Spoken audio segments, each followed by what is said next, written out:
আপনারা নিশ্চয়ই জানেন পৃথিবীতে অনেক দেশ আছে, কিন্তু আপনি একমাত্র ভারতবর্ষে আসলেই জানতে পারবেন মানুষের প্রতি মানুষের ভালোবাসা কতটা গভীর, তারা কতটা অনুপ্রেরণাদায়ক, গুরুজনের প্রতি ভালোবাসা কতটা করুণাময়। শুধু তাই নয়, ভারতবর্ষের সনাতন ধর্মের মানুষেরা সমস্ত ধর্মের মানুষকে কতটা নিজের মতো করে আপন করে নিতে জানে। তাই আপনারা প্রত্যেক ভারতবাসীর মুখে একটাই কথা শুনতে পাবেন, অতিথি অর্থাৎ বাসুদেব কুটুম্বকম। বিদেশ থেকে আগত যে কোনো ব্যক্তি ভারতবর্ষে আসলে আমরা তাকে অতিথির রূপ বলে মনে করি। তো আমি কি বলতে চাইছি আপনারা নিশ্চয়ই আঁচ করতে পারছেন। হ্যাঁ, আপনারা ঠিকই ভাবছেন। আজকের যে বিষয়টি নিয়ে আলোচনা করতে চলেছি তা হলো ভারতবর্ষ তথা পৃথিবীর মধ্যে সব থেকে বড় ফেস্টিভ্যাল মহা দীপাবলি উৎসব। তো চলুন বেশি দেরি না করে শুরু করি। আপনারা ভাবছেন আমি প্রথম দিকে বললাম যে মানুষের প্রতি ভালোবাসা, বাসুদেব কুটুম্বকম, এই কথাগুলোর সঙ্গে দীপাবলির কি মিল আছে? হ্যাঁ, আছে। ধূপকাঠির গন্ধ, নতুন পোশাকের আয়োজন এবং ছোট ছোট প্রদীপের আলোর ঝলকানি,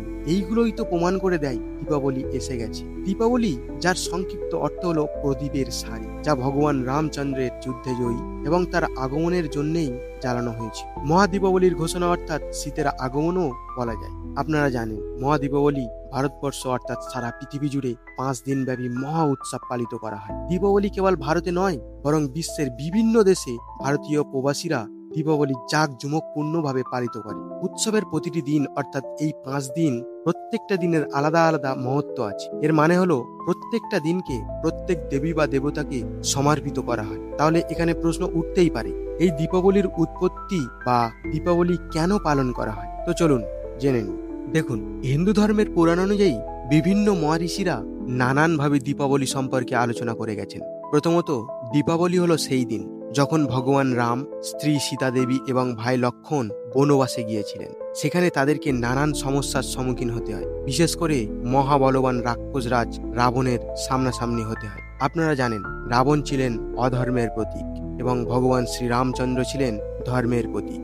ভগবান শ্রী রামচন্দ্র মা সীতা দেবীকে উদ্ধার করার জন্য রাক্ষসরাজ রাবণের সঙ্গে যুদ্ধ ঘোষণা করেন এবং রাবণকে পরাজিত করেন। ভগবান শ্রী রামচন্দ্রের এই জয় একটি ঐতিহাসিক জয় হিসাবে আমরা জানি। শ্রী রামচন্দ্রের এই জয়কে অধর্মের বিরুদ্ধে ধর্মের জয় ঘোষণা করা হয়। যুদ্ধ শেষ করে ভগবান শ্রী রামচন্দ্র, মাতা সীতা দেবী এবং ভাই লক্ষ্মণ 14 বছর বনবাসের পরে দেশে ফিরে এলেন। তাই ভগবান শ্রী রামচন্দ্রের আগমনের জন্য গ্রামবাসীরা সারা অযোধ্যা জুড়ে এবং শ্রী রামচন্দ্র যে পথ দিয়ে দেশে ফিরে এসেছিলেন সেই পথ জুড়ে প্রদীপের আলোয় আলোকিত করে দেয় এবং আতশবাজির আওয়াজে সারা বিশ্ব ব্রহ্মাণ্ডকে জানিয়ে দেয় শ্রী ভগবান রামচন্দ্র দেশে ফিরে এসেছেন।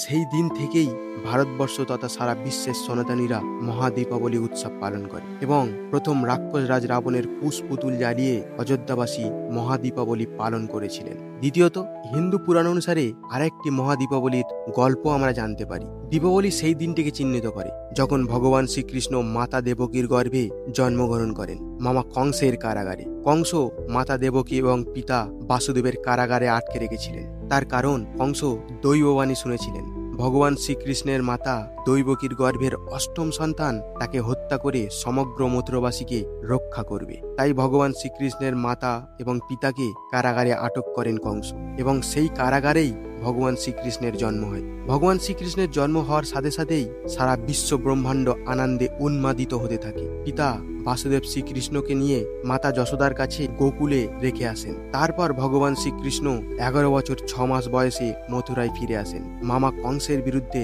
যুদ্ধ ঘোষণা করেন এবং কংসকে হত্যা করে। ভগবান শ্রীকৃষ্ণ এই দিনটাকে উৎসবের দিন হিসাবে ঘোষণা করেন এবং অত্যাচারী শাসকের হাত থেকে মুক্তির জন্য আনন্দে মথুরাবাসী কংসের কুশপুতুল জ্বালায় এবং প্রত্যেকের ঘরে ঘরে প্রদীপের আলোয় রাঙিয়ে তোলেন। তাই এই দিনটিকেও মহাদীপাবলি হিসাবে পালন করা হয়। তৃতীয়ত, হিন্দু পুরাণ অনুযায়ী অনেক গৃহস্থ বাড়ির ঘরে ঘরে মাতা লক্ষ্মীর পূজা করেন, কারণ মাতা লক্ষ্মী হলেন সমৃদ্ধ, সম্পদ এবং উর্বরতার দেবী। মা লক্ষ্মী এই দীপাবলির রাতে ভগবান শ্রী বিষ্ণুর স্বামী হিসাবে বেছে নিয়েছিলেন।